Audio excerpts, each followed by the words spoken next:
call Education 3.0, where everyone is an educator. Education 1.0 being, I'm the professor, I'm the teacher, and I teach you everything I know. Student Education 2.0 is a more student-centered environment where the students and teacher learn together.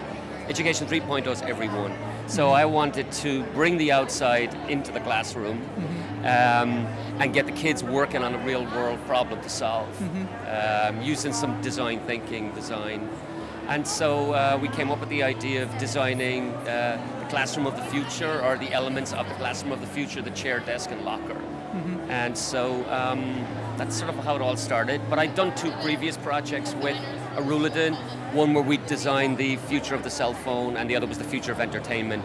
But this project, the difference was, it was a lot longer, and I wanted the students to develop a relationship with Aruladen and Bernhardt Design, so they saw them as, their teachers as well. Okay. And so we started last September in the classroom, but the planning started months before that, and it's just sort of finished in these prototypes being built.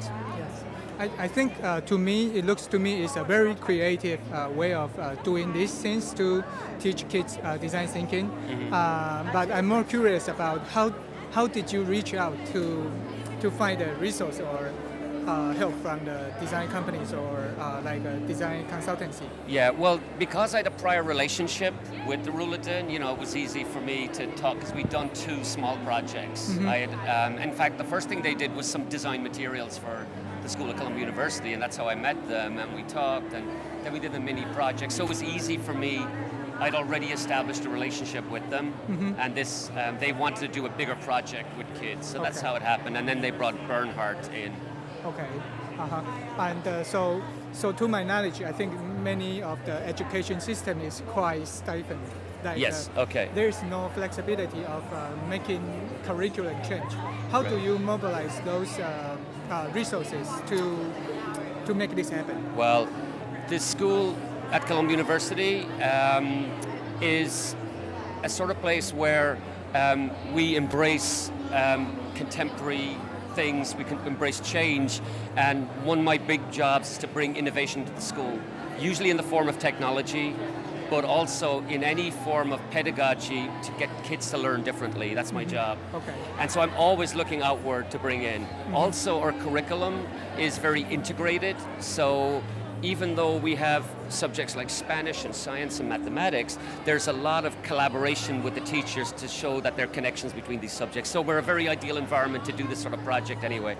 A lot of project-based learning. Okay. So it is that environment, that environment is cherished, and also it's expected that that is what we do.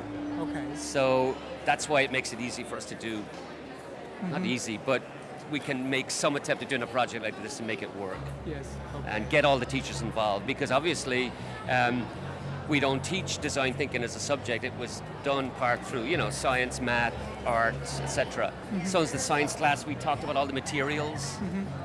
In the mathematics class, it was like the measurements, height, size, square foot, all of this. And so that's how we brought it into the subject areas and made the connection for the teachers to sort of see. So how? So in the process, what role teachers play, or you play? So I orchestrated it. I oversaw the project and worked with the teachers so that we could use the art class for so many times and use the mathematics class to do this part in. So I had the teachers rearrange their schedule, and then once a month all the designers came in, about up to 10 of them, to work with the kids for 2 hours. So they would work with them, and then the next 2-3 weeks we would work in individual classes with the art teacher and I, and sort of bring the process along. Then Aruladen came back in, So we went through different phases. They started with the research and ideation phase, and then it was 2D, 3D, and eventually off to the prototypes that were built in the factory. So to your observation, what is the main takeaway for all those kids? I think it's a life-changing experience for them. I mean, if you talk to them, you'll see how excited they are. And they're just seeing things in a very different way, I think, that they would never see taking a traditional course and just learning that way.